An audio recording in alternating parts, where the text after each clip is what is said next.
Hi, friends, our users, Shiny enthusiasts around the world. Thank you for tuning in. Whether you're watching live or you're watching after the fact, I greatly appreciate you tuning in to another stream of the Shiny Developer Series. My name is Eric Nance, and this is our third stream of this, and I hope to make it a little more regular, but certainly happy to have you along. And we're going to be continuing a bit of a thread that I started last time, where over the past few weekends I've been partaking in a pretty fun virtual racing league adventure with some good friends from the Linux community, and we've had lots of fun. And we recently concluded our spring season of the Grand Prix, and I figured, well, as if we didn't engineer things enough as Linux geeks, let's make a couple of Shiny apps for it. So in the last stream, if you watched that, I talked about two of the apps, that one of which was used to kind of pick a car that we were going to race each time, which was simply the most over-the-top random number generator thing or selector I've ever made in terms of appearance. And then the other thing that I made was more for myself during the event, to capture the race kind of finishing times via screenshot and OCR stuff, and to upload it to a pin via the RStudio's pins package. So definitely check that out if you're interested in what those were about. But today we're going to work on an app that I've already kind of started, and I'm, I'd say about halfway through, to actually visualize all the cool stuff we've been making in terms of the metrics and have a little fun along the way. So before I go further, let's say hi to our chat room. And I see at least one familiar face, a previous guest in episode 10 of the Shiny Developer Series, John Kuhn. Thank you so much for joining us.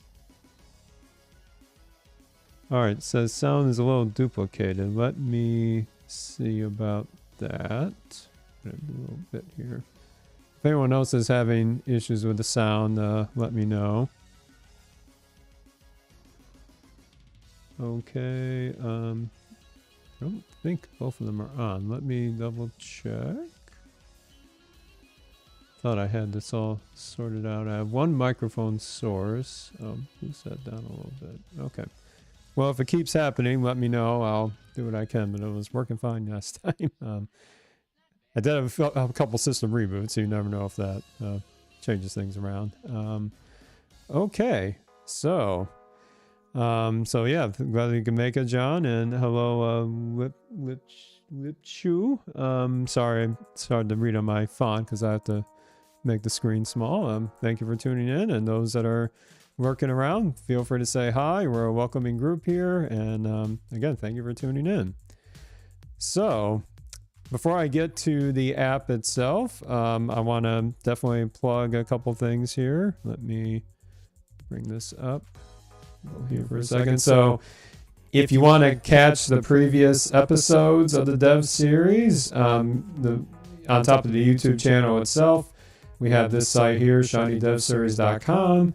Our most recent interview was with the author of Mastering Shiny himself, Hadley Wickham, which has been positively received, I would say. And definitely check that out if you haven't seen that. It was a great conversation. And yeah, have fun with that. So one of the reasons I wanted to, work on this app, it was, for my own amusement for a little bit, and to learn some new stuff, and some stuff I've been playing with at work and haven't really had a chance to really take my learnings to another level yet.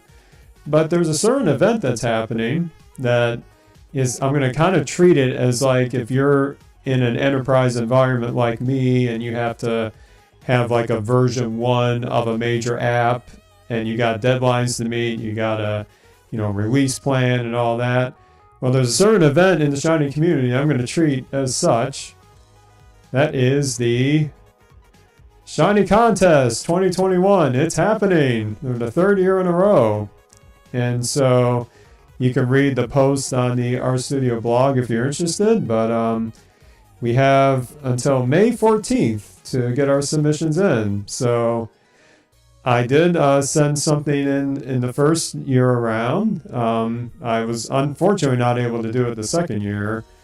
But yeah, I figured it's time to get back into it.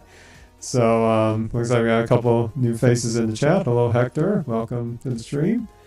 So we're going to treat this event of the Shiny Contest as kind of like a deadline that you might have at work to get like a initial release of a major application. Because I do this, been for quite a few years at the day job. I have some pretty important Shiny apps that are definitely in production, and they need a lot of work to get there and a lot of maintenance. But for this, I'm just going to treat this event as one of those things. So the way I've been tracking kind of how I develop things in my work environment, especially with the code being shared in version control, is we use GitHub. And a lot of people out in the community in R are using GitHub for their source code management. Well, of course, I do have a GitHub repo for the app that we're going to work on. It's already open. I have the link in the description below if you want to check that out. And in here, what I do is I do a couple things like I do at my day job. I have an issue board where I put in various things for what I want to work on. But in terms of like managing the collection of these for kind of a milestone, if you will, there are a few approaches to something like this. I think I figured out the source of the audio thing. Okay, maybe that'll help. Didn't notice it till now.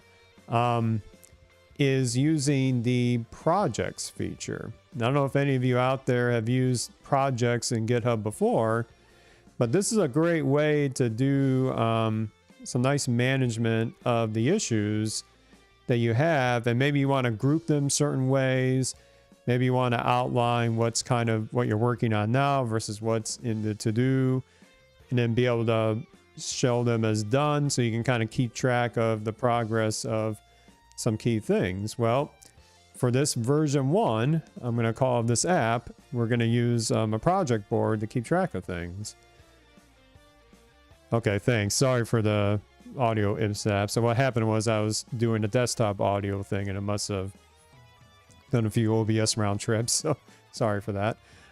So when you set up a project board in GitHub, you get some default stuff. And I've set up one where it's kind of got some automation inside where if you close an issue via like a commit message where you say like closes number 600 or whatever, and then I do a PR that merges that in, or I push that to the main branch, it'll automatically move those things to the done category after they've been noted as in progress. So that is what we're going to kind of do here. I haven't had a whole lot of time to invest in this, but I do have, let me get rid of some of these meaningless ones here that are just more temporary. Let's delete that.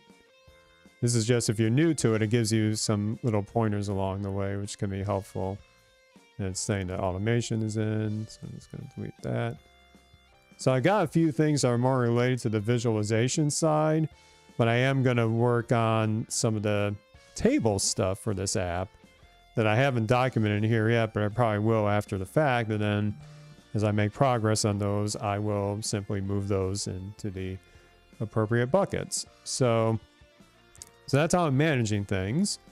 Maybe that's helpful to you. Maybe you have used it before. It's kind of review, but for me, it's saved a lot of time and it's been very helpful, even if it's just me developing the app to keep track of things for future me, if you will.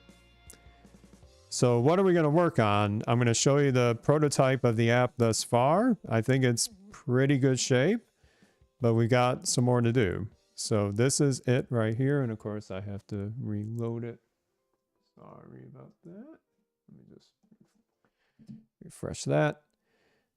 So I don't have a creative name for it yet. I'll probably think of that along the way, but it is, you're probably going to notice right away, it looks not like a typical dashboard because I have themed this up quite a bit using a combination of the BS4 Dash package by David Grandjean, part of the R interface collection of UI Shiny packages. And I'm leveraging the BS lib package and for theming the application via some of the new tooling that RStudio has released. I talked about that a bit in the last live stream, so check that last one out if you want to see me talk about that package in detail. I probably won't focus on it today, but I certainly will do more deep dives in it in the future. But I'm going to walk you through what's in the app currently and then what I want to try and do today to kind of make it a little better. So I always like my apps to have kind of like a welcoming kind of splash page that you first see when you first log in. So I use in BS4 Dash, there's kind of this Jumbotron UI widget where it kind of describe this. And then I also have a link here that somebody can click on to get to the YouTube channel that shows the actual races as they happen, which might be kind of fun to see. And then I started having fun with some widgets here. Actually, the author of the one of these is on the stream right now. John, thank you for making these packages. These little kind of speedometer kind of dials here come from eCharts for R. Great package that you'll want to check out.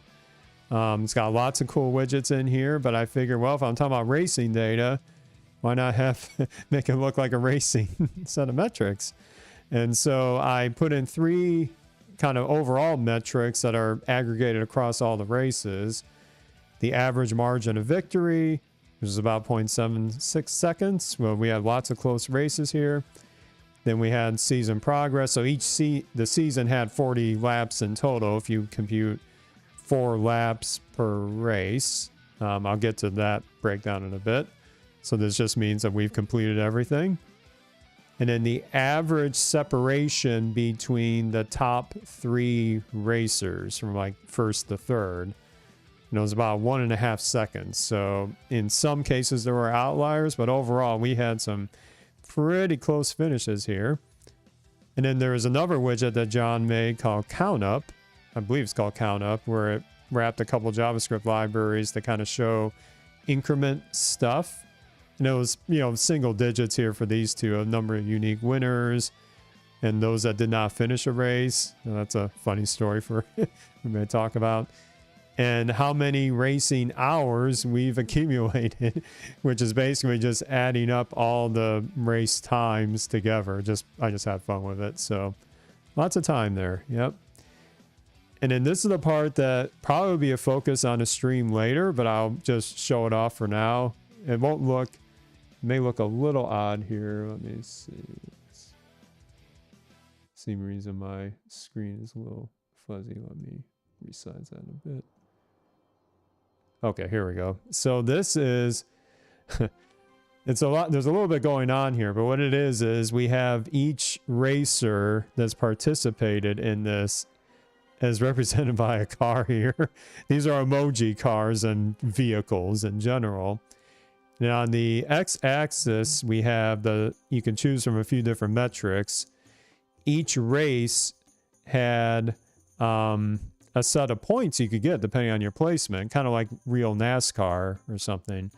And then what you could do is I could add these up, and then I could make an animated chart with Plotly to say, okay, for each of the races, what's the cumulative points earned, and why not animate it? So let's have a little fun with this before we get to the other stuff. So I am right here in this car. I didn't really have a reason for the choice, but you can see I was kind of struggling a little bit with the top 2 here after this set, but then something kind of magical happens.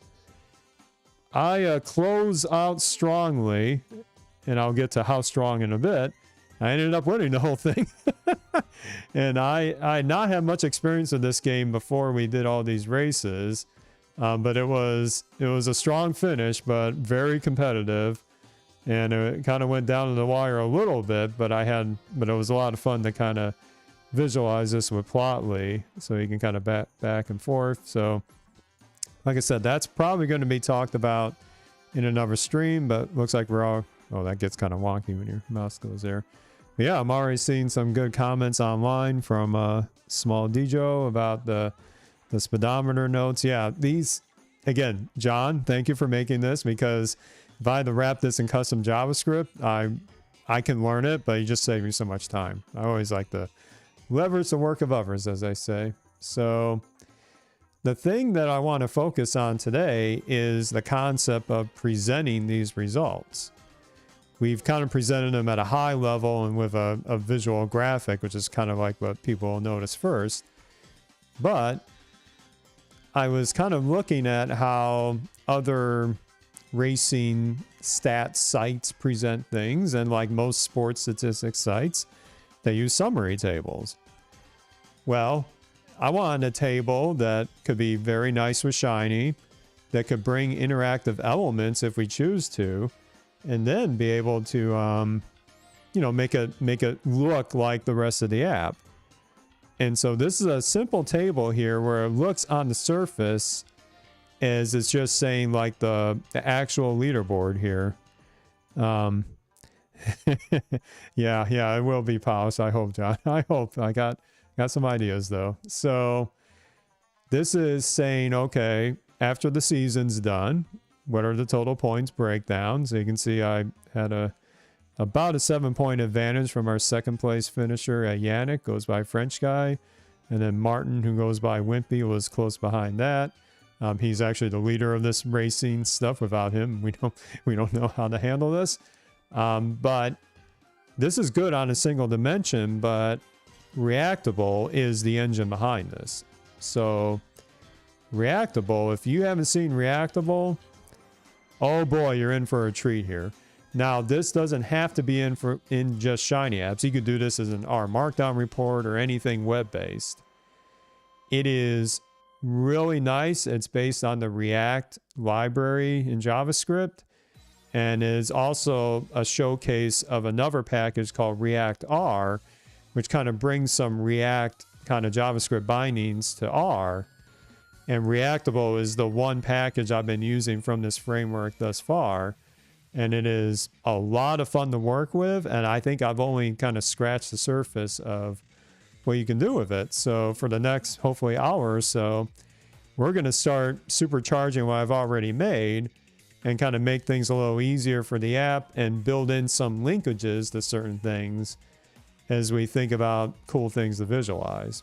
So Reactable has its own site, of course, and I believe it's by Greg Lynn, who is, I believe, an engineer at our studio.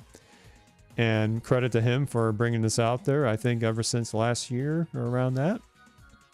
It is available on CRAN, so you can install it quite easily. And I was really intrigued as I got to know this package by all the cool demos that he's included in the package down documentation. Here's a cool one about Twitter followers for candidates from the recent 2020 primary here in the US. But then he's got a few that are tailored towards sports, which I thought was pretty cool. This is one about the 2019 Women's World Cup predictions. You can see the custom formatting you can do. You can put in icons and graphics. This looks really polished. Like, the fact that I can do this from R and make it look like it comes from a real legit and, you know, super sophisticated sports site is really cool in my book. Here's one that looks like straight out of a ESPN type site for a box score. Some other stuff with CRAN packages, and this is the feature that you'll see I've been implementing in my version of the tables, is the idea of nesting content via this collapsible caret here. Where in this example for packages, you can nest like more metadata around the package, and notice that this thing here looks like a web page. You can embed any arbitrary content in these, like what we call details. Oh, Monica's here. Monica's one of our fellow racers. Thanks for joining. Let me, in fact, I'll bring in the chat here again. Let me do my bits here. Martin's much better at this than I am. Okay. We'll resize that a little bit. If I can get my mouse to play. Oh, I must have hit some buttons here. Anyway, yeah. So we'll go back to the other one for now. But let's see, I clicked around too much here. Where are we? Okay. So you've seen a few examples here. Yeah, he does have a lot more practice, Monica. So you see some examples here, and I wanted to take it into my Shiny app. So going back to the Shiny app here, this is what I've done for the overall leaderboard is I've got 3 columns here. We'll get to the code behind it shortly. The position where I could have just done 1 through whatever, but in our actual racing, one of our racers here, French guy, actually built a lot of tooling to do the custom table after each race with his version of UI toolkit. And I took the idea from him of doing like emojis for the placements here. The player, and I got a little flag for where we're coming from, so you can see it's an international group here, and then the total points. But then to reveal more details on demand, I put in this caret here, where inside it is another reactable table that simply gives for each of the Grand Prix within this season, there were 5 of them, what was my finish, or what was each racer's kind of finishing position after each of those. And we also did 2 sets of these each time. We did one where the track was in the normal direction, then we did another where the track was mirrored, which had a lot of fun just in and of itself, because you think you've mastered it one way, then you go the other way and you're like, oh no, it's that direction. No, it's that direction. So we had lots of fun with that. But then you can kind of see then for myself, this was my finishing here. And you can see for a lot of cases, I struggle with the mirrored tracks, especially early on, compared to what I did in the normal direction. And sometimes that flipped around. And then this is where I got my little hot streak going, was starting with this set of races where I just somehow got lucky and dialed it all in, but it was pretty stressful. The races are competitive for sure. So each of these racers has these details inside, and we can just simply click and unclick on demand. So this is already pretty good, but I feel like we can do more. So we'll see what we can do today. I do have one more tab here, which is, this is supposed to, you can see this is the least polished of it. You can see I haven't organized things too well yet. But this is where I wanted to look at each of the Grand Prix either on their own, these kind of sub-series of races in each season, and kind of get some cool metrics about those at that level. And so here I just got, in fact, this might be a data table here, or maybe it is Reactable, I forgot. But I got a little table showing like what tracks were inside and what region they came from. And then the part that I wanted to do some stats stuff, which you might get to more later on as well, is looking at things like margin of victory across the different circuits in this Grand Prix to kind of look at the variation inside. And guess what? This is another example of E-charts for R again, where we got little tooltips here for the actual numbers and the distribution via box plots. So we may focus on that more next time, but I've got kind of the building blocks for what we do for more visualization. But I want to start doing some table stuff today. So, okay, let's look at some code, and we'll switch my bits here to that. Okay. Now we can have the chat back in real time. Okay. So let's walk through some stuff here. And now this app is a Golemized app, the Golem package. I've said it before and I'll say it again. Once you go Golem, you never go back. So I am doing that today for this app. And we will get into kind of the layout here. So the app UI is a little more verbose only because in Shiny Dash, or I should say BS4 Dash, you kind of lay out the organization with some kind of places for your header, your sidebar, your body, the main content. And you can see basically the gist is each of those tabs you saw in the dashboard is a separate module here. I thought that was a good way to start with, and maybe I break things up in a little more detail later on. But we're probably going to look at this mod leaderboard UI first and make some enhancements there along the way. So, okay, and then we will The app server is very basic right now. I did some configuration for the eCharts for our font family to make it look like the font I use in the other parts. This app as it stands now is using the pins package to get that data somewhat in real time, but I probably will move away from that if this becomes a submission to the contest, because the race season's over, so I can just have a CSV and embed it in the app, and then the load time's even faster. And then here I just simply call each of these modules from the server side and pass in this Hotshot's data frame. And so that's basically the only input going on as we think about that. So let me close that one for now. Whoops. There. Okay, so this is what we're going to look at today. And we'll talk about how I've organized this, and then we'll talk about extending it a bit. So this is the leaderboard module. So the UI is very basic right now. We only have one reactable table displayed. Let's get rid of that white space there. And we're going to tweak that a little bit. It's just got the heading and a title, which I'll get to in a little bit. But let's look at the server side stuff. So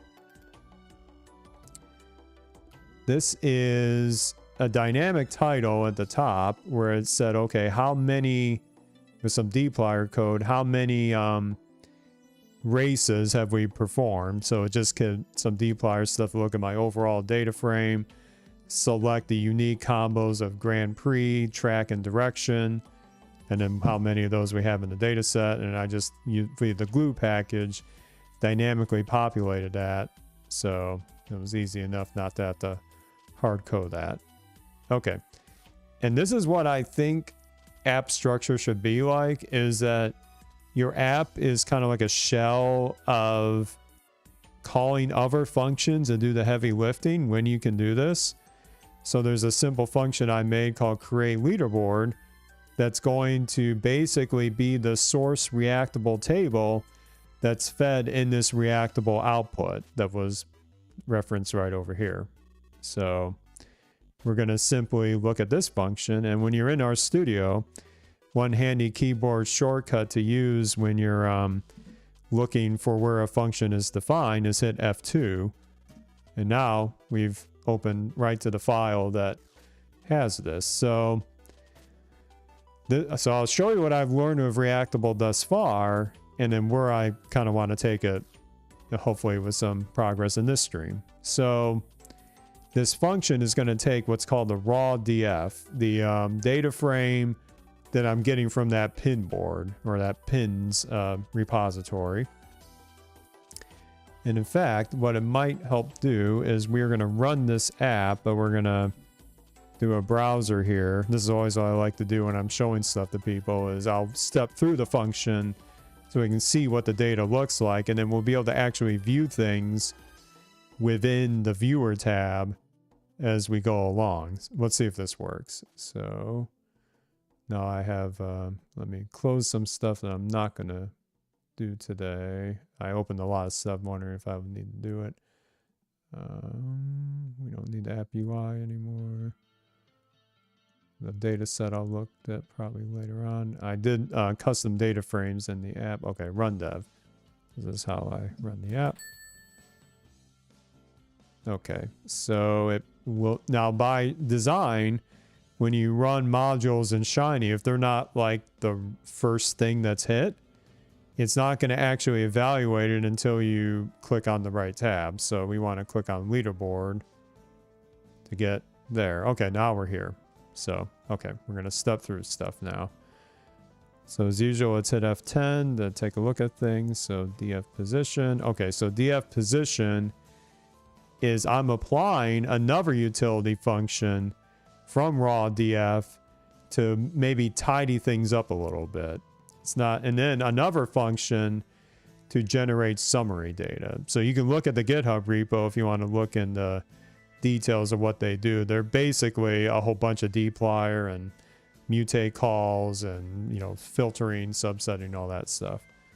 But what we're left with is a data frame that looks kind of like this, where we have the Grand Prix direction, the player name, how many points total they got in that particular Grand Prix, number of races in that part, number of times they got first place, number of second place, number of third place, and then kind of aggregated as a number of top 3 finishes, the actual position, and the points from that position. So it's kind of like a little bit longitudinal in that sense in some regards. And then it just, since it's talking about the tour, it's just, okay, giving me the whole total there. So we got that. So it's pretty straightforward. It's not big data by any means. The one thing I wish I had for this season, which we're going to work on for next season, is individual lap times, like all the other racing sites do.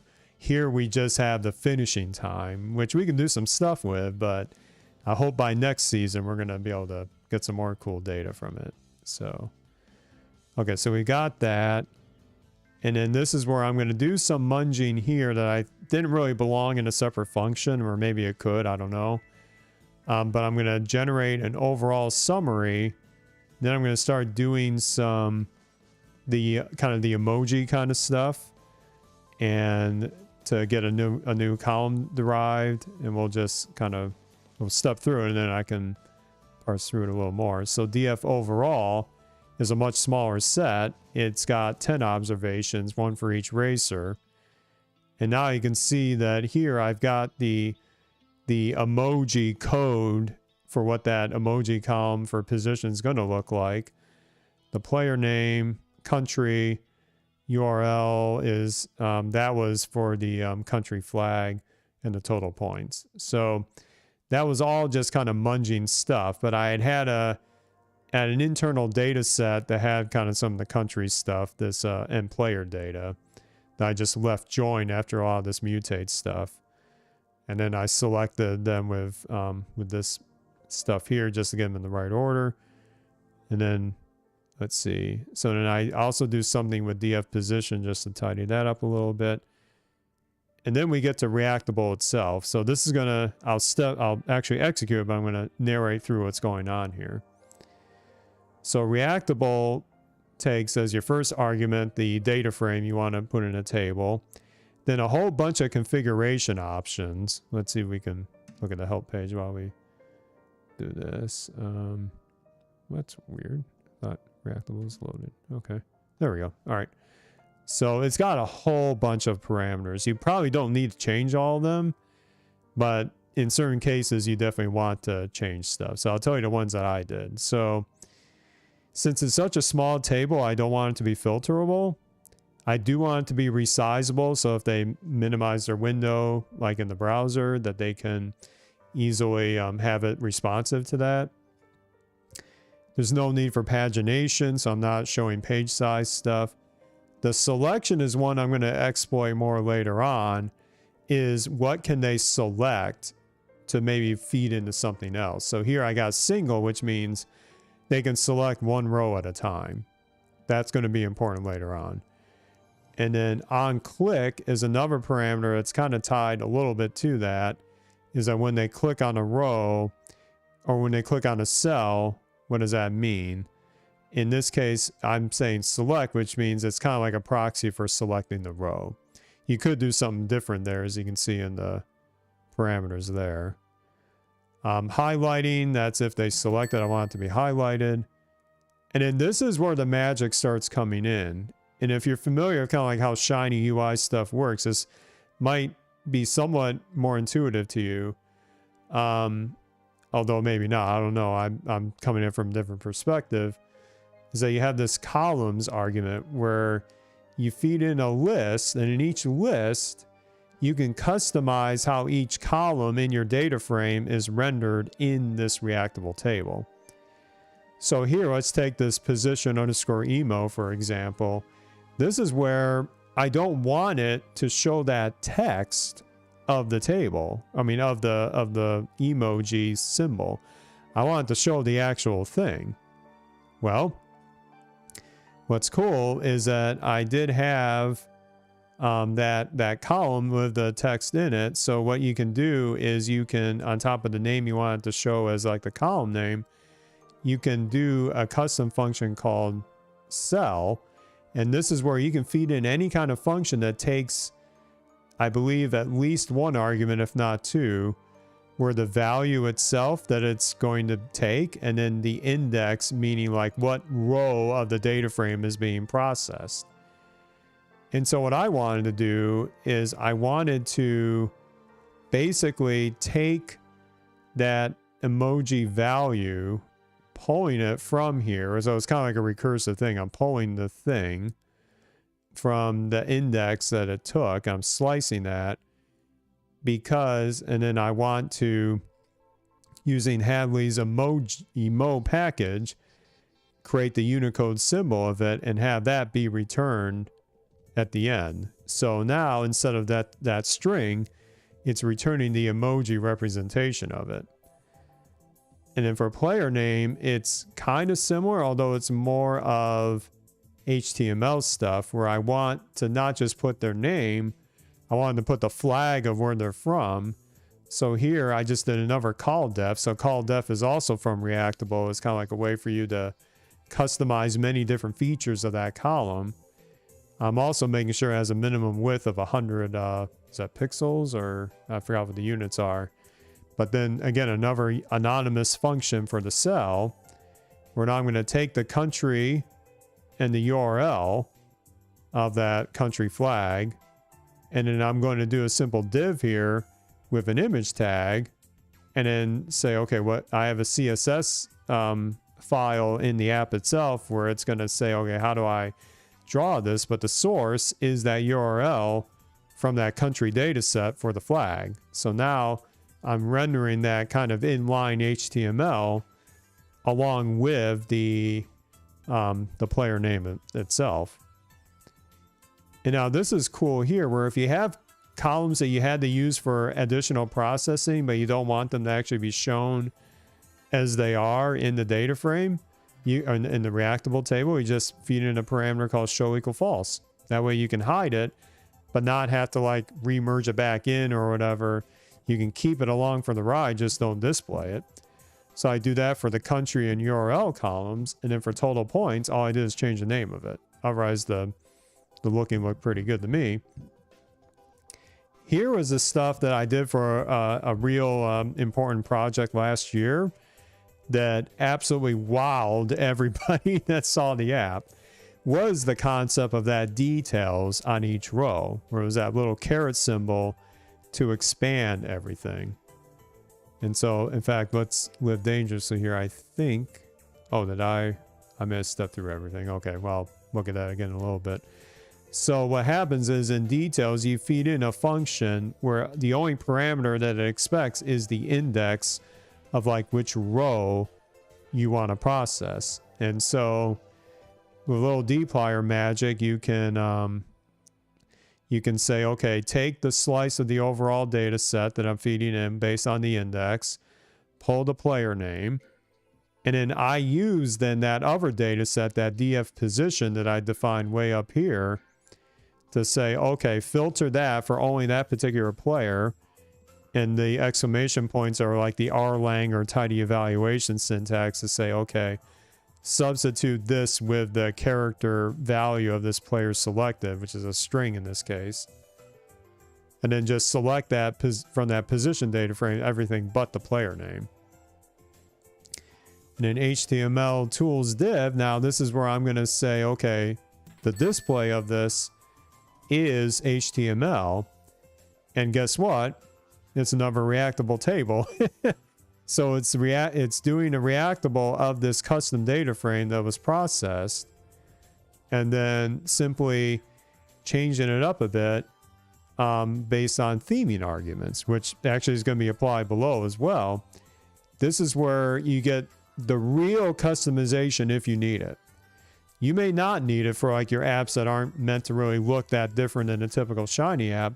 But because I'm doing all this theming stuff via, in this case, the Fresh package, I misspoke on that earlier. The Fresh package from the Dreamers group is the one doing this.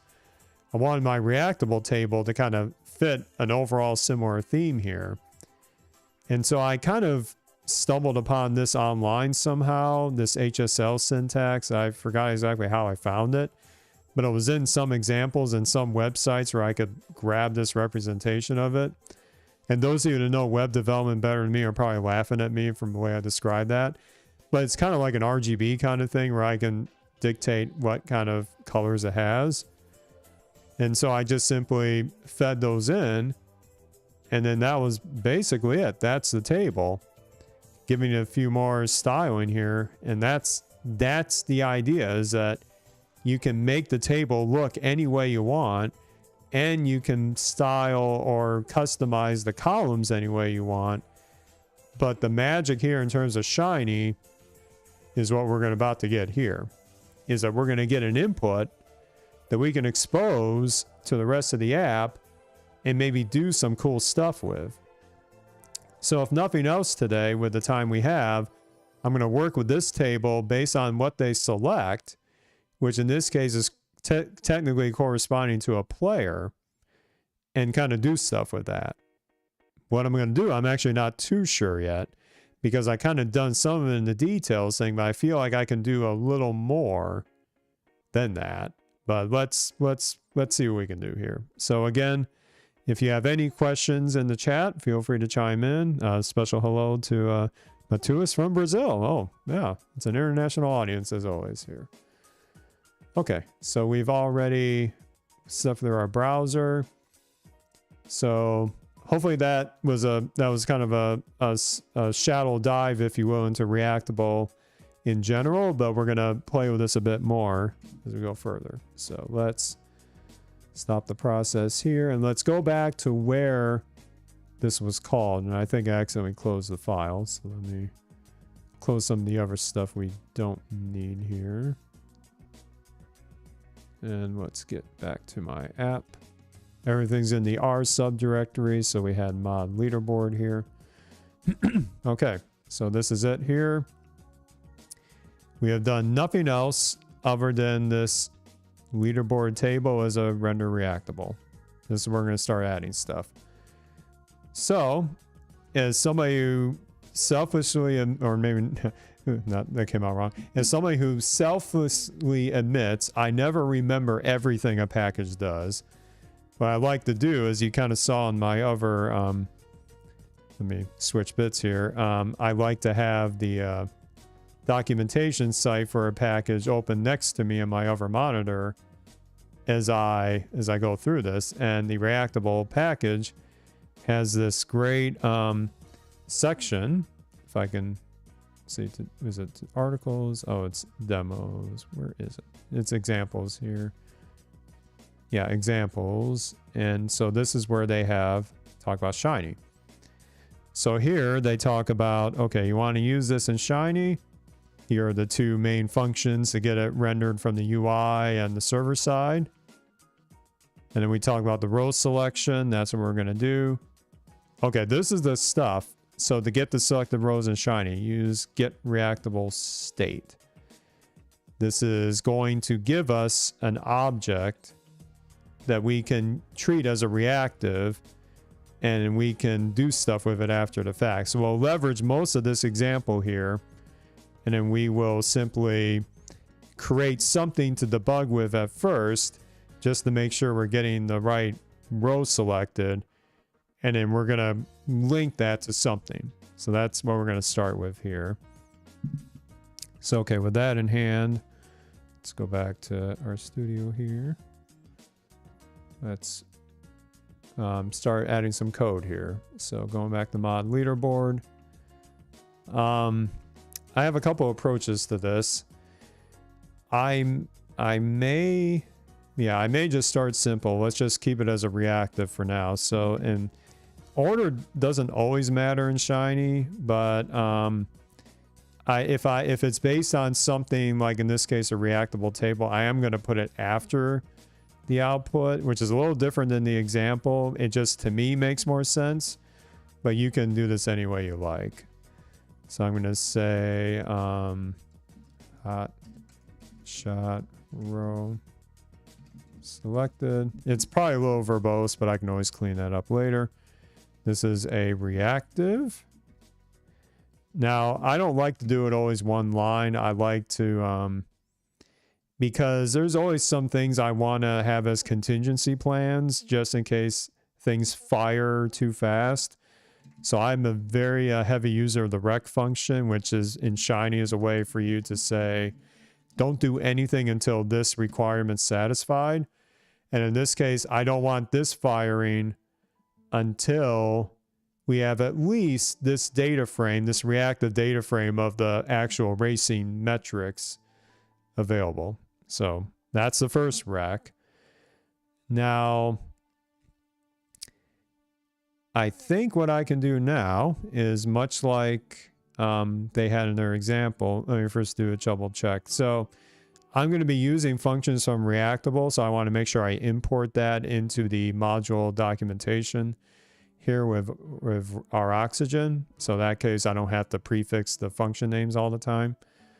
So let's just kind of, for now, we'll just simply do what the example did, and we'll use the get reactable. Now, technically, the package isn't loaded right now, so I'm going to cheat a little bit. I'm just going to load it so I get that tab complete, ready to go. Okay. I want to do get reactable state. Now, the first argument from the example was the name of the output object, which in this case, it is leaderboard table that I put up here. Now, we are in a module, so we did have to prefix this with NS, but I'm pretty sure that for this, we do not need to. We'll find out one way or another if I'm wrong. And then the next argument is what type of thing do we want to return? Is we want the selected row. And let's check the function documentation just in case. Output ID, name of a state value to get. So it's one a page, page size, pages are selected. Okay, so this function here is actually helpful if you want to maintain other state of the table interaction. For us, it's a 10-row table or whatever, so we just care about the selection. So that should do it. And then to make sure I'm getting something from this, this is my crude way of doing it, and I fully acknowledge there's probably better ways to do it. But, oh, yeah, I did the wrong, sorry for that. Yeah, thanks. Hit the wrong button. Thanks, Small Geo. All right, so what I want to do is I just want to check that it works. You know, let's try something. Let's try something. Although, nah, I'm going to do it the way I'm an old man, so to speak now. So I'm going to do it the way I always do it. I tend to do, verbatim text. Oh. Is it verbatim? Oh, why? No, oh boy. Yeah. What's the output name? I haven't done like a Shiny app other than some crude debugging this week on a different issue, but I thought it was verbatim text output. It is. Okay. Why didn't it tab completed? Okay. Maybe I'll just be safe. Load it here. All right. All right. So we want verbatim. There it is. Okay. NS row print. Again, this is all for debugging purposes. And like I said, I know there's at least one or two people on this chat here that probably have a more elegant way of doing it, but this is my way right now. So we're going to render it, row print, and this is a render print. Now, this is where I don't want to print it. Well, actually, let's live dangerously first. I tempted to say rec this, but let's just print it and see if it works as expected. This sometimes trips me up a little bit, but let's find out. Okay, so I think we've got that set. No typos, I hope. We will. Oh, hi Vikram. Welcome to the stream. Glad you could join. So let's run this. Okay.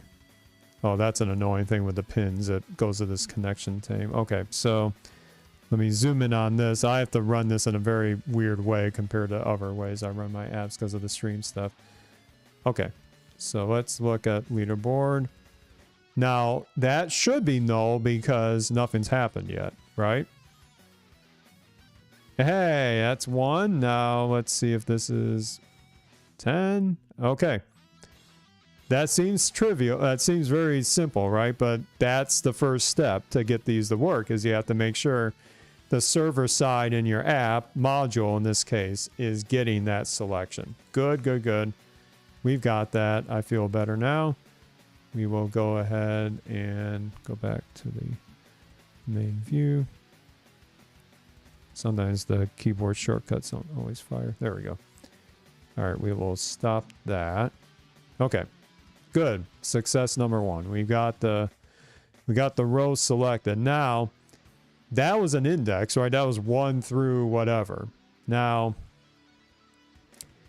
what if that doesn't quite play nicely with the fact that I'm probably going to use another table that I have in this like massive built-in set to get various metrics based on the player. So I feel like just getting the row is not quite good enough. I want to get the player name from it. Now, let's see what happens if we save this to a variable and then we use this to then do like I did in some of those the function to create the table itself. We're going to slice the data frame that we're rendering here and simply grab the player name from it. So let's see. In fact, now I have to kind of think back here. Did I pay a price for how I engineer this? Because in my data function here, or the table function, let me find that here. This may be a bit of a problem. Now, I'm glad I'm doing this live because this happens to me sometimes. I think I engineer it the right way, but then if I realize I have to use that table somewhere else, right now you might say this is trapped. This is probably a bad analogy, but it's kind of trapped in this function, this whole df overall and df position. Frankly speaking, these should be inputs into this function, and then I can reuse those kind of process data frames as reactives to other stuff within the rest of the app. So we're going to take a detour here. I'm glad we saw this. Let's simply make, you can see that really the meat of it is we have two things, the df overall and the df position, that are fed into this particular rendering of the table. So if I factor this out to elsewhere, then I can feed those into functions here. So I hope you're tracking that so far. Let's do that here. So luckily it's not that difficult. We got most of it already. We just have to do a little stuff here. So df position is now going to be a reactive in this module. And let's simply lift then right here. I'll delete it after I lift it. I'm going to keep it in here just in case, but I'm going to lift it for now. Raw df. Now raw df is not the same here. This is Hotshot stat df. Here comes the first cameo. No, I'm working, buddy. Yeah. I know. Apologize in advance. All right, Hotshot. The world. Yeah. Well, not the world right now. All right, Hotshot stat df. Okay, so remember what I said about the rec statement? You are being broadcast around the world, you know that, right? I want to do the rec of that Hotshot stat df. Okay, now we've got that. I'm kind of naming the same thing here. It probably is overkill, but it makes things. Please don't hit those buttons. Those are important. No, that's not. No.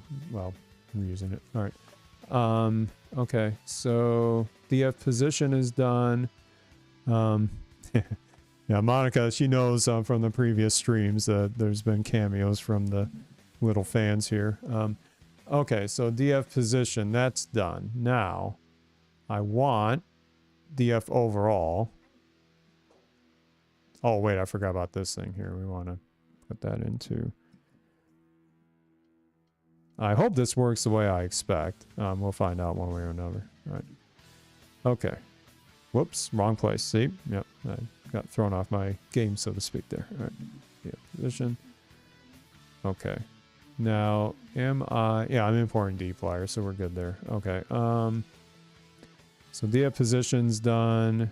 Now let's do df underscore overall, I believe is what I called it. No, I can't type. All right. Reactive. All right. Same thing. Rec. That comment's outdated. I need to change that. This is generate position data. Okay. Generate overall. We got the rec there. Let's lift then. Please, please. All right. df. What am I on? I'm on this. Okay. So I think this can be lifted as is. And then... Okay. This is the thing that is going to be rendered in the table, basically. Is this df overall for like the main view. Df position is for the nested table, which I may or may not keep in there. I haven't really decided yet. A lot of this is kind of like trying to be trying to get in the head of a user that's not me kind of thing. That's always like a difficult thing for me sometimes, is that I have an opinionated view of what it should be, but if I want other people to get use of it, what do they want? So we're going to probably try different things here as we go forward. So now we're going to change this. And this is, again, a bit of refactoring here, but that's what these streams are for. So you can see how I do this in the real life, as I say. df position and df overall. For now, I'm going to just be cautious here. We'll just comment this out. And then this should just get everything the way it was here. Yeah, I don't have any other weird references here. Okay, that's that. Where am I? Here, okay. So we got the df position, df overall. Now we're gonna, instead of rec hotshot sat df, again, I comment them out first, and then we'll take them out if it works. We're gonna rec the df position as a reactive, of course. That's why the parentheses are there. And df overall, and then we're gonna do... Let's see, what order did I call it out as? I called it out as df position, df overall, and then df overall. I think that will do it. Moment of truth. Okay, let's give it a shot.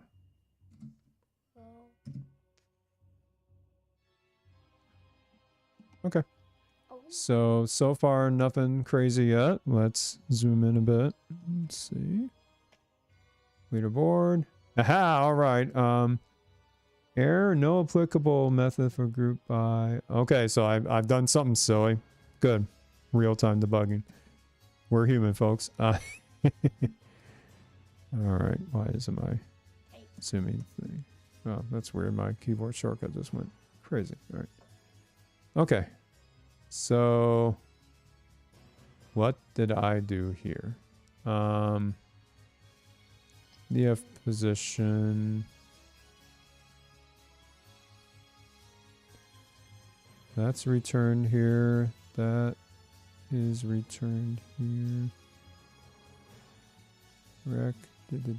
Okay. So, in these situations, let's go back to our table function. And let's simply do a browser here to see if that error is occurring right here. Oh, it could be. Yeah. Oh, yeah. I know. Well, so for those that aren't aware, in this Hotshot game, there is a racer named Toshiro that apparently is a fan of Data or may or may not be a robot. So anybody who likes Data is a winner in my book. All right, let's... Me. Yeah, I know you do. So we're just going to keep it the minimized view. We just want to get the browser to appear. Okay, so now we know that the problem is not in that function. It is... Oh, there's a typo. Is there? What did I screw up here? What did I screw up here? I must have a typo somewhere. What did I... How did that happen? Okay. That's bizarre. Okay. So that's a different error. Well, that... Okay. I'll have to rerun it now. Must have been trigger happy with the keyboard. Alright. Let's try that again. Get here. Okay. So it must be occurring here somewhere. Now, is it because I did the same name as a reactive? Maybe so. No, that's the pipe. That's the pipe. Yeah. All right. That's an R thing. Let's see what I did here. So hotshot stat df, that should be reactive here. Well, that's the title. That's no problem. Okay. Well, okay. Let's go to the browser here. Browser.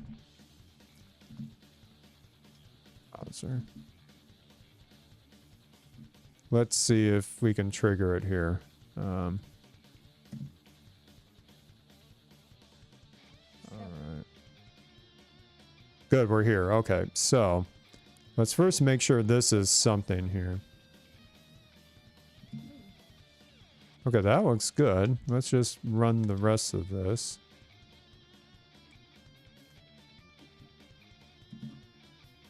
Well, that worked. So we're going to step through this. And let's run this.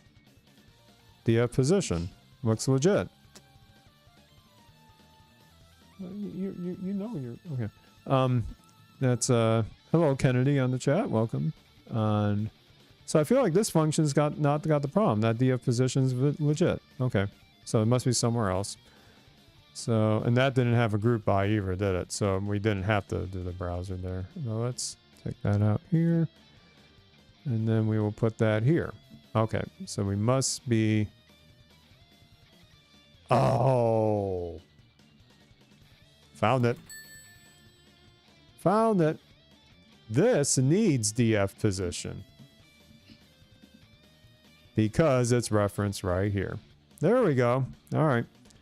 So my utility function, gen summary overall, needed it. So let's look for any other references to that data frame. Nope, that looks like it. I bet you we just solved it there. Let's live dangerously and let's just try it now. In fact, I'm pretty sure this is not the problem now, so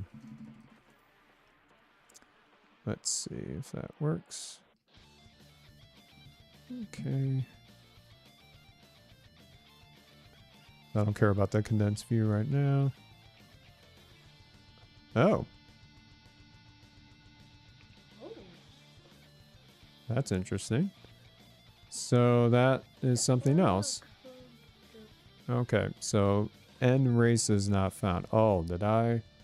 Let's go back to that code that I commented out. Maybe I missed something here. No?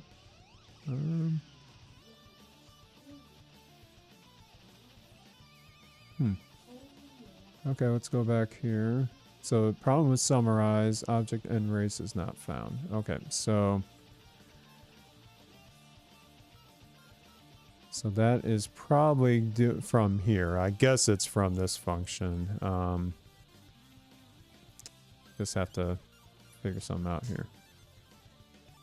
DF position. Okay, let's take a look at that. We want to find where N races is referenced. Sum N races. DF summary 1. Group by.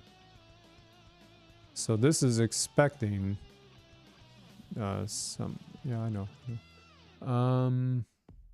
Okay. With that. That's debugging. That's debugging. All right.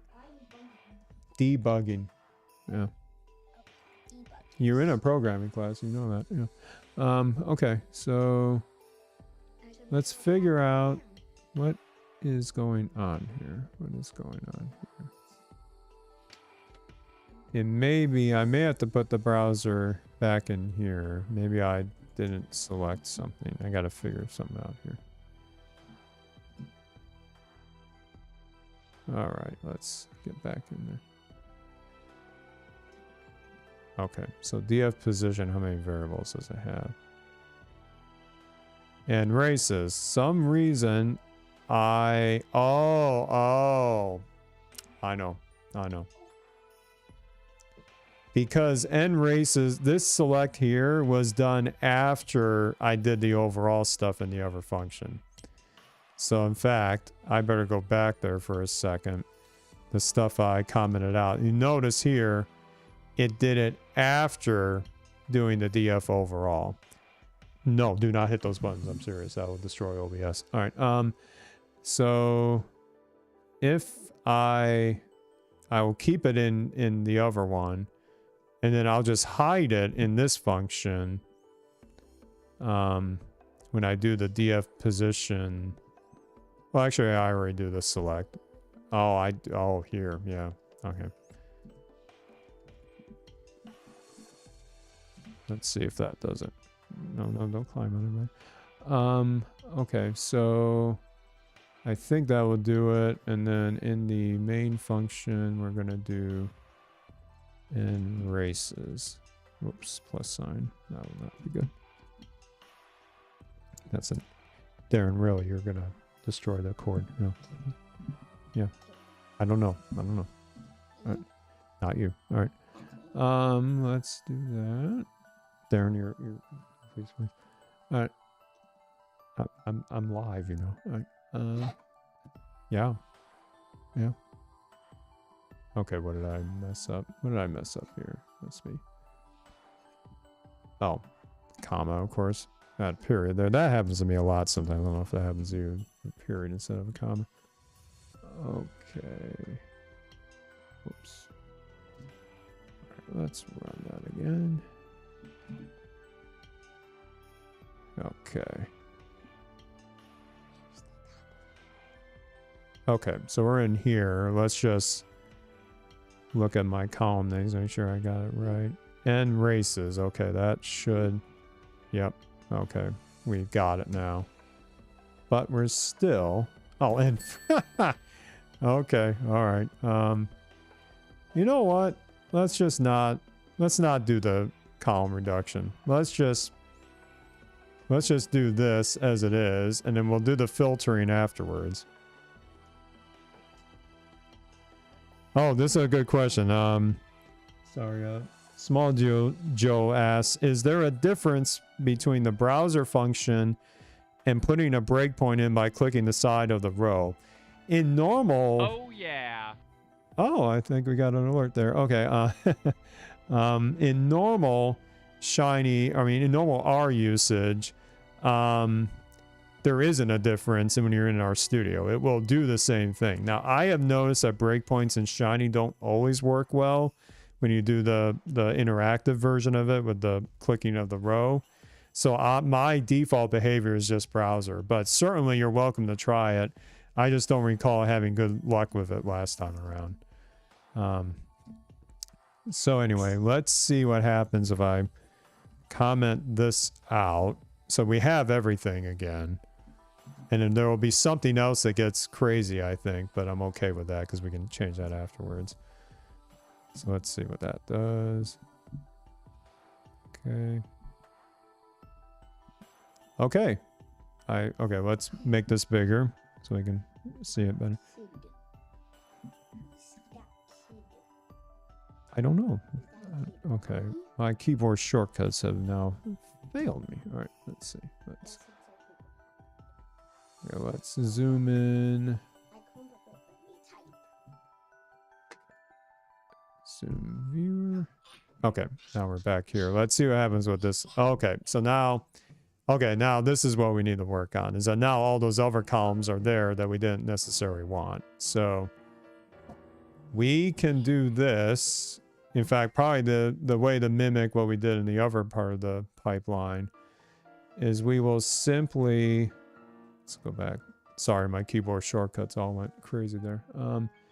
We will simply do this thing, but do it in the pre-processing of this.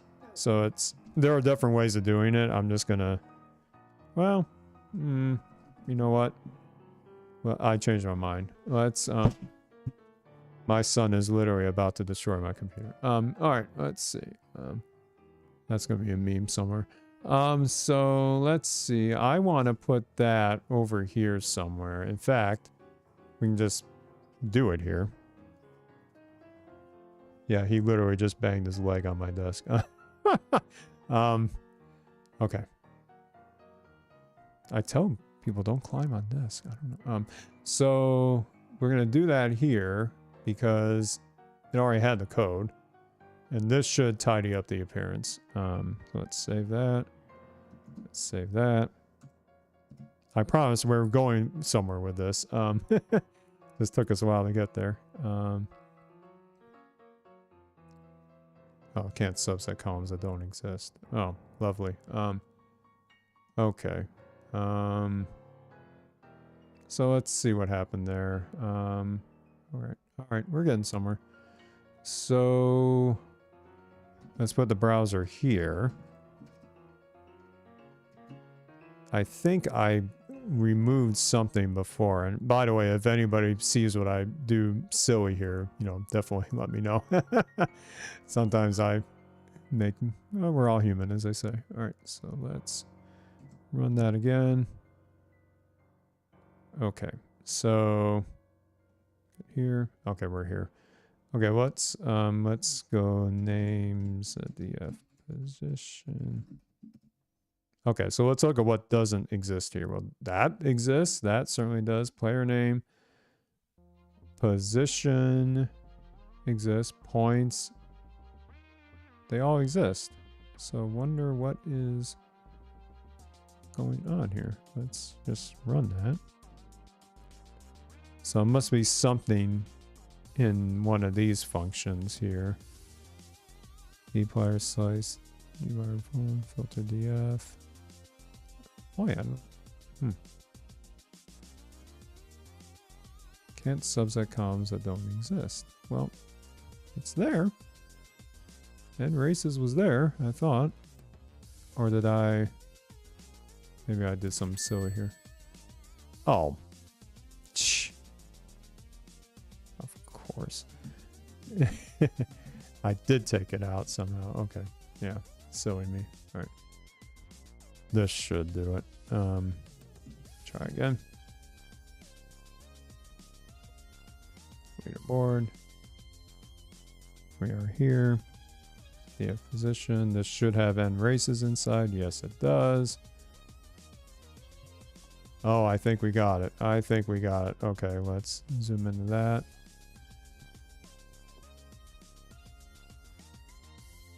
Zoom viewer. Okay. I think that's it. That's what we got. So I'm going to work on the sizing a little bit, but now we've refactored the stuff, and let's make sure the select works. Yes, it does. Okay. All right. That was a lot of fixing of basically my silly mistakes. It happens. And then we're going to clean up our mess there a little bit. We're going to get rid of all this. Now that we've factored that out, we're going to get rid of that. So largely this module didn't really change all that much other than doing this stuff over here. Now, why did I do all this? Is because I want that DF overall available here, because this row selector is going to be directly tied to that. So where we were all along is that we were going to do something with this. I'm going to call this X just because I'm boring. And then I want to slice The in fact, now we got to change our rec a little bit. We want to rec DF overall. Okay, now we got that. And now I want to get the player name from the DF overall, the row that based on the row that they select in that table. All right, slice X and then pull player name. Okay. So let me see. Did I get everything right? DF overall. Okay. So I feel like we got it. I'm hoping that I can just feed this into here. I mean, this slice of X. We will see what happens. Save my overwork here. Okay. Okay, I'm being shown animal pictures. All right. Okay. Let's view that bigger, and then. Sorry, I was. Okay, let's look at leaderboard here.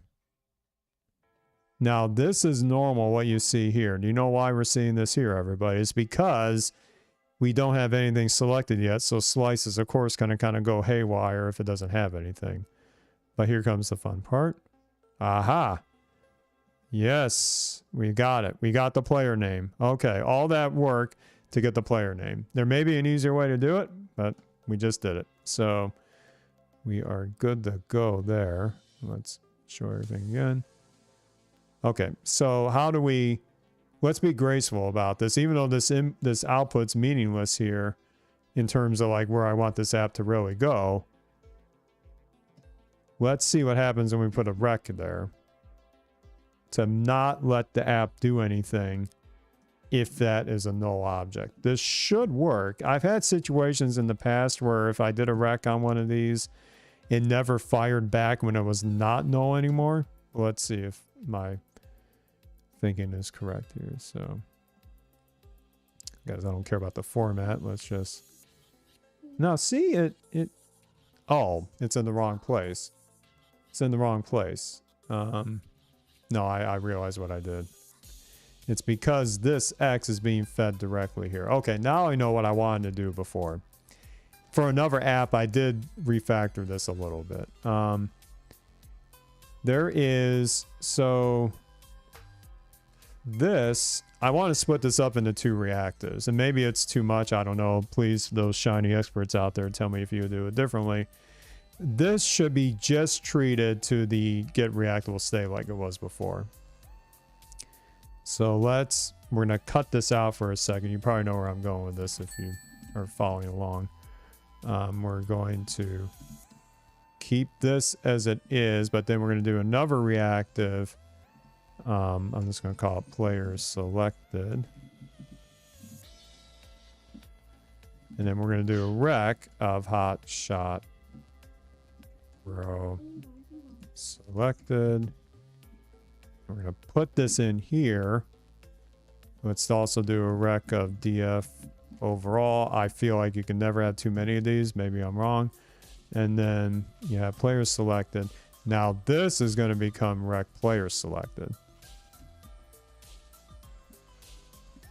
Okay. Now let's see if we get that nasty stuff like before. Okay, let's do this. Leaderboard. Okay, good news. You don't see anything now. And if we click Wimpy. Oh, well, we have a different error. Oh, yeah, of course. It's not X anymore. It's player selected. Oh, no, it's not X. It's this. It always happens when you copy paste stuff. You forget the, whoops.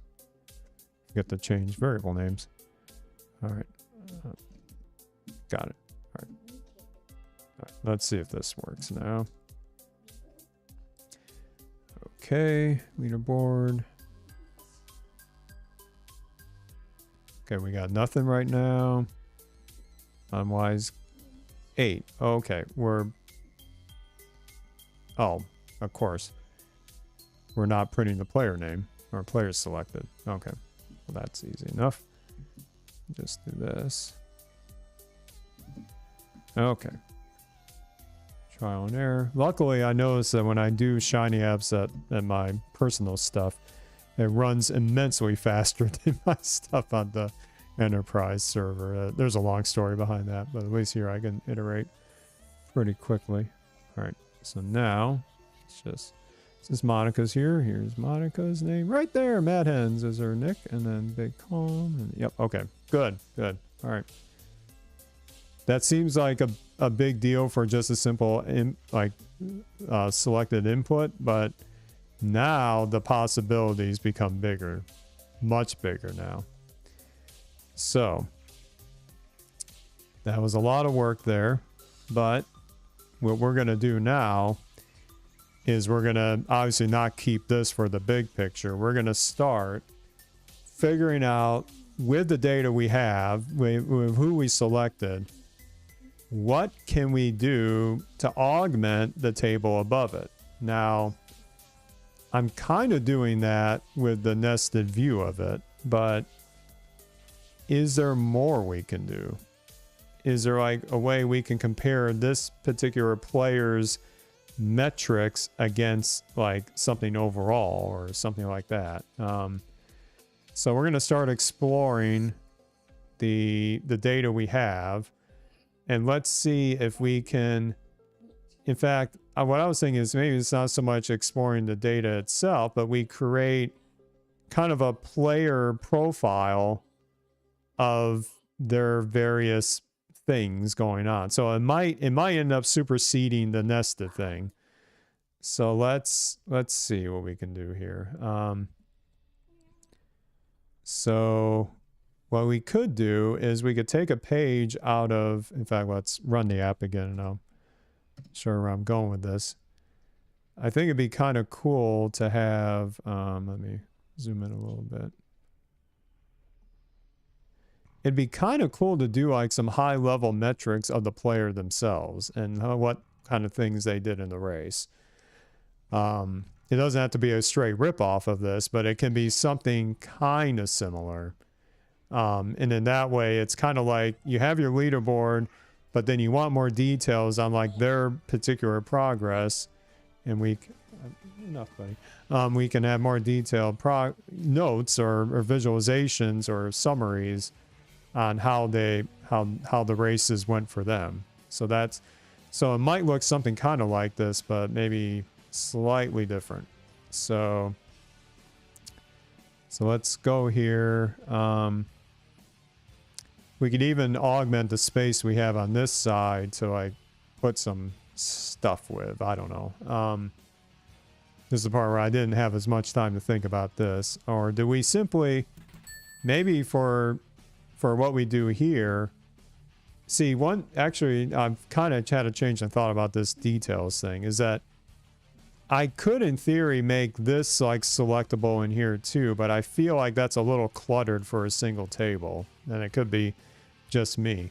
Maybe I move this to another table here that's kind of linked together so that it always changes which racer is being displayed these metrics, and then this table does something where you click a row of this, and then that does something different. So again, this is all kind of like trial and error right now to see what makes sense and what kind of tells the story that I want to tell. So maybe that's what we do now, is like we can still keep this for now, but I'm going to simply move some of this processing to another function and then simply have the click event of the selected row here tie into what's displayed over here. So I hope you're following that.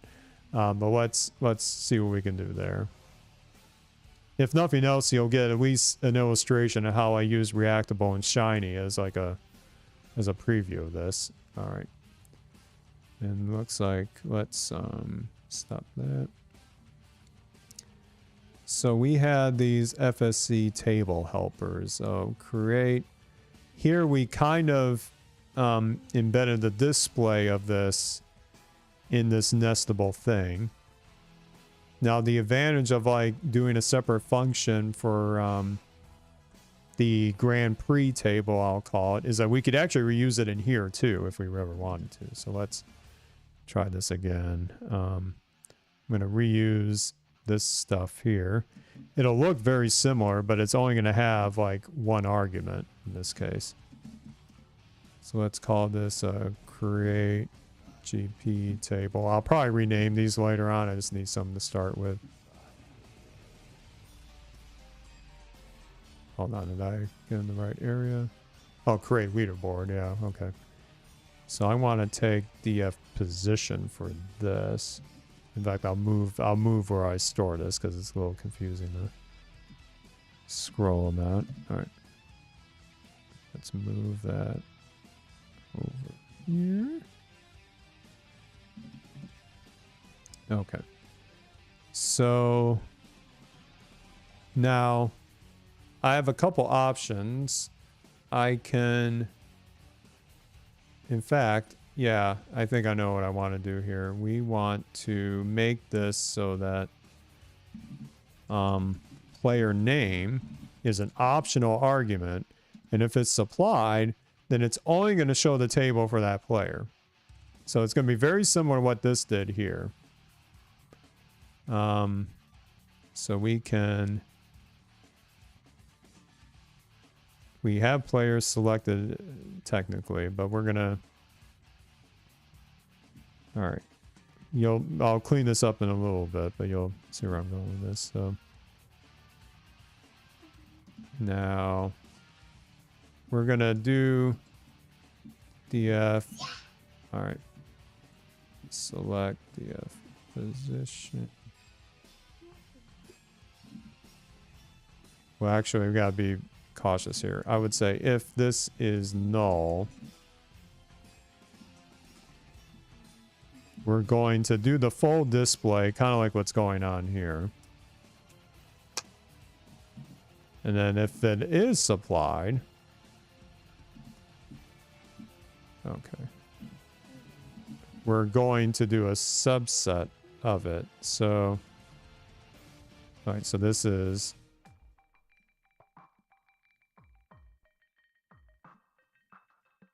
I'll make this look better after this, but this, we want to keep player name there. Now, most of the time I will not use it like this. I will use it, that went crazy there. Okay, we have too many brackets. All right. So this will not have player name in it. Okay. And then now we will do a res of Reactable.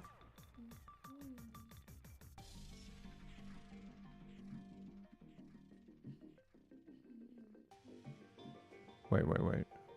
Copy it from up here.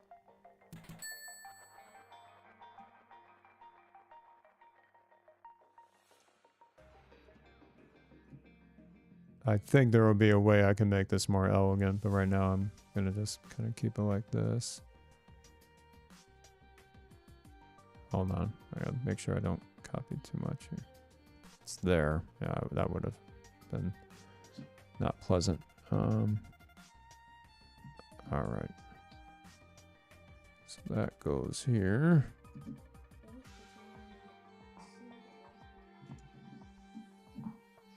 GPDF. So this is agnostic to what columns are selected. So that's actually pretty good. I think we'll be in good shape. But I gotta clean this up a bit. This is DF position.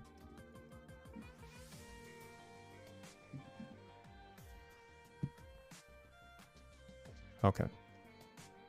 All right, I think we got it. Return res. Okay, so we got create GP table. It's made with DF position as the first argument and player name optional. Okay, so going back to leaderboard. This is where we got call 6. I was future proofing this. We're going to do another call 6. All right. Well, probably after this point, I'll have to leave it at that. I have a hard stop at 4 about 425 or so. Let's that. This is going to be called GP table. Okay, so we got that. And then we're going to do output. Now, logically speaking, I'm going to put it like over here, because it is going to kind of depend on table. Render reactable. Okay, so we're going to do basically the same thing we did up there. Rec df position. Okay, so this we just want to do create. I'm going to look at the name I made, create GP table.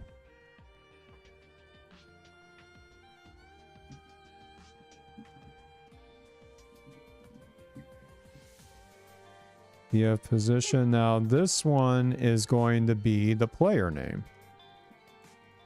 Now the idea is that this will be null, meaning it will show everybody, but then when it's not null, it should only show the selected player from the other table.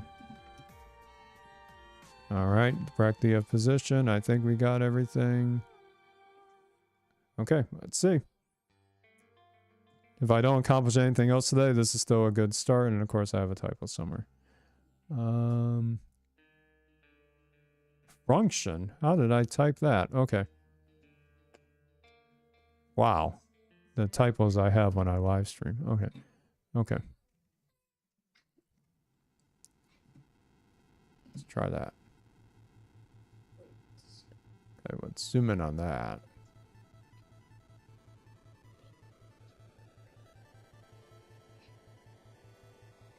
Okay, leaderboard, could not find function player name. Really? Okay, well, let's look what that's about.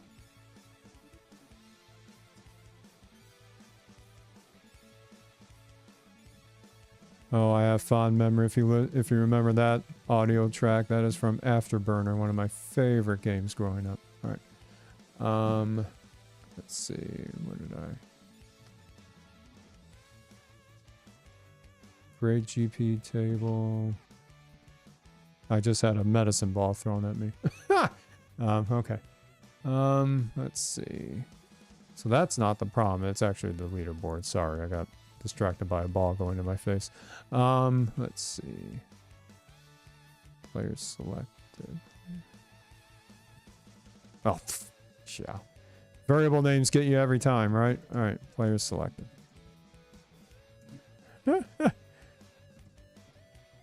That was a long week, folks. Let's see. Show that again. I wish my keyboard shortcuts worked again. For some reason they don't. Let's try one more time. Yeah, I should lock them up, but unfortunately my kids are smart enough. There we go. Keyboard works. Now that's interesting. It didn't.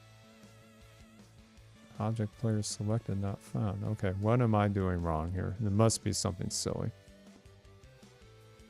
Alright, let's stop that. Okay, player selected, player selected. Now that, oh, that's in the slice. Okay. Player off. Well, okay. If another lesson you learn, you gotta make your name function arguments consistent with what you're supplying. Now, anyway, yeah, that was silly. Okay, that should do it. Knock on wood, of course. It was actually one of those exercise balls. I don't want to mean like one of those huge medicine balls from the league room. Okay, let's see. All right. We're still in that error. Okay, all right. Let's go back. I'm sure I'll laugh at myself about this later on, but we're human. All right. Player name not found. All right. Where we have players selected. Oh, shh. That's why I should have done the find and replace. But again, never mind. All right. All right. Okay. That That should do it. Ah! Okay. Let's make that bigger again. Yay! It changes. Okay, okay. So now this on its own is okay. Like this is a step in the right direction. But I always like to use these videos as like a way of teaching certain things that I do in my daily work. And with Reactable, the thing I've been doing a lot lately is basing one selection and doing something linking to it. And in this case, it's another table, but it could be a plot. It could be anything that's going to process that player selected and do stuff with. So this opens the doors for other things to happen here. And I think that's a really cool trick. And you can do this with DT as well. The DT package by Ihuesia, like that's a really awesome package. I still use it for a lot of situations. Reactable, just for some reason, I feel it's a little easier to work with like the appearance of it. And of course, maybe I don't keep it here, but in another project, this stuff is just darn cool having this nesting inside. And pretty painless code to get the columns rendered the way I wanted. Now, speaking of Reactable, I probably don't have time to explore this today, but I'll show you what I want to do for maybe something like this to spruce it up a little bit. Let's go back to my other page here. There is a package within kind of this Reactable framework. It's called Reactable, I'm going to call it Formatter, even though it's FMTR.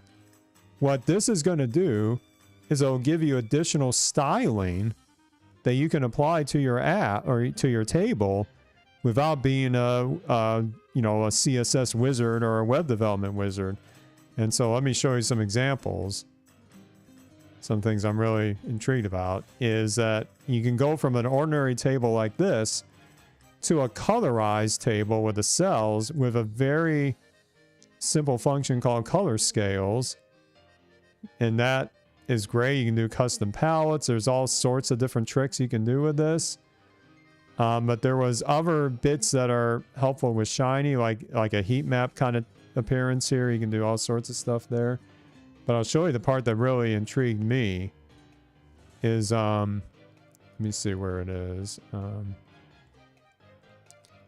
The data bars. So this is cool. It's kind of like a little bar chart with next to the number to show the magnitude of it. And you can align values. You can do gradients. That's really slick. Look at the appearance on that. And there was something where you can... Oh, this is a cool part too. If you have negative and positive values, you can change what direction they go in. Now that's something I want to do with some of the racing times, is because maybe there's like you're ahead of people or you're behind people. You can do like a margin of how far away you are or stuff like that. I haven't played with it fully yet, or do like an increase or decrease in points. I don't know. I haven't played with it yet, but there's lots of cool things you can do with this. But there was one other demo that got my attention really quite a bit. Maybe it's in the NBA player rankings. Oh, crosstalk. You don't necessarily have to be in Shiny for this, although I probably will do Shiny for mine. But here you can select these two drop downs that were done with crosstalk. And let's, well, that's an Eastern team, so we can take Western out. And then you can filter here, and the table is going to dynamically update. Look how slick that is. Look how fast that is. That is amazing stuff. I absolutely love it. Oh, this is it. This is it. Animated bars. Another little trick that you can really give some pizzazz to your tables here. So I want to put that through the paces. If the user does some sorting or does some filtering in the app, to have that be responsive to show the transition. And one of the people on this stream, watching the stream right now, kind of had a request for me to kind of make the transitions within the app kind of feel like how in the game you kind of navigate through the different UI. I may not be able to do all of that, but if I can do it through like the data stuff, I am all for it. So that is probably what I'll tackle in my next kind of adventure with Reactable, is augmenting some of these really cool display functions with the table to give it a little more visual pizzazz and a little more way of emphasizing like key spikes in the data or things like that. Because what I kind of want to show through the visualizations and the data here is that in sports, you often have this trend of like hot streaks or just like losing streaks, or basically periods where the team or the player just either can't get anything right, or they're like nailing it on all levels, and people are just like, well, I can't compete with that. They're just on another level. Like, this should not happen. What I did here in the last 4 races should not happen. That was a bunch of luck, and frankly, I don't know how to quantify that. I want to show how rare that kind of thing is, because in sports, you hear about teams like on huge winning streaks, and the analysis of like hot streaks. That's not common. Like, you have to be really lucky, and a lot of things come into play there. Now, I kind of want to visualize those kind of trends, whether it's this streak I had here or some of the other streaks that the racers had before this. And in fact, Martin was one of the more consistent racers in the beginning.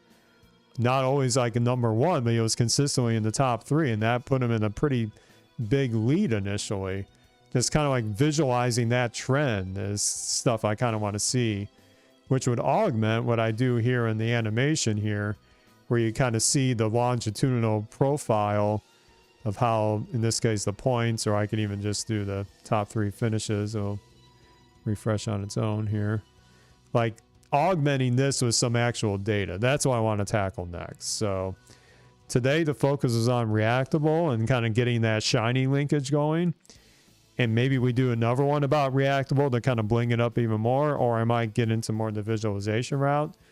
But rest assured that there will be at least one more live stream that makes this app at least close to that, what I'll call the production release for the shiny contest. So, I realized I didn't show the actual app there. Sorry for that. What I was trying to say, I forgot to hit the buttons here. If I can, there we go.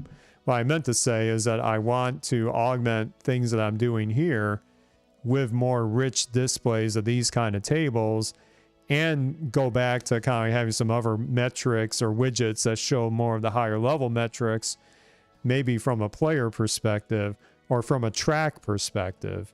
That's kind of what I started to do here, and though I didn't get very far, is looking at the different Grand Prix compared to each other, and looking at the different tracks compared to each other to get some kind of read on like what was the most challenging, maybe what was the one that had like the narrowest victory versus the widest victory margin, things like that. I want to really dive into that kind of stuff, because if I can't have the individual lap data, I got to make do with what I have. So that's what we're going to look at next. So, okay, I know we've been at it for a bit, so we'll probably wind it up here.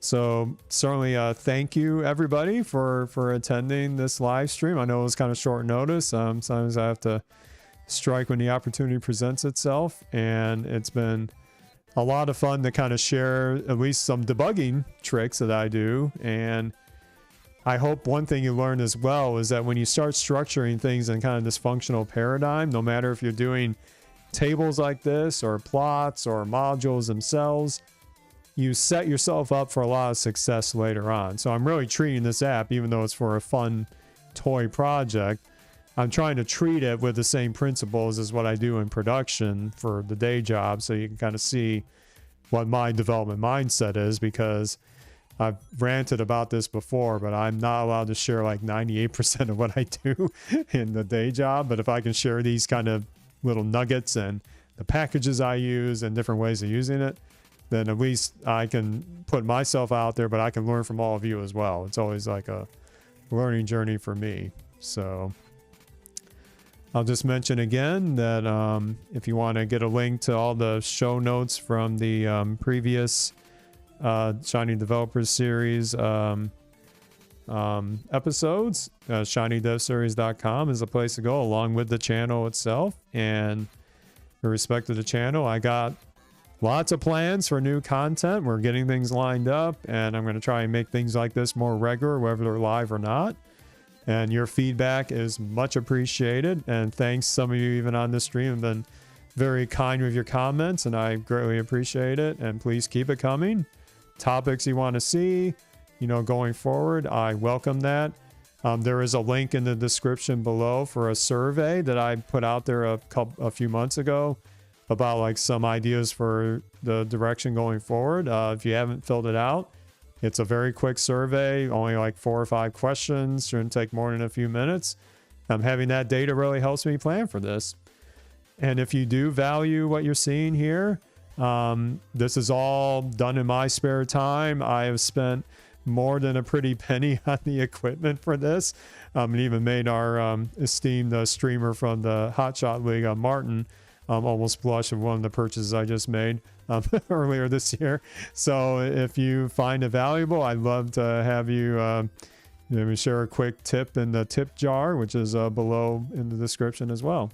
You're not obliged to it, but anything I get from that will make this show and this effort even better. And certainly appreciate that. So, okay, well, I think we're going to wrap up here. So again, very happy to have all of you join us online, and we'll be in touch with future episodes and definitely a future stream about this fun racing league visualization. So take care. You have an awesome weekend, and that is going to be end the line. Bye bye, everybody.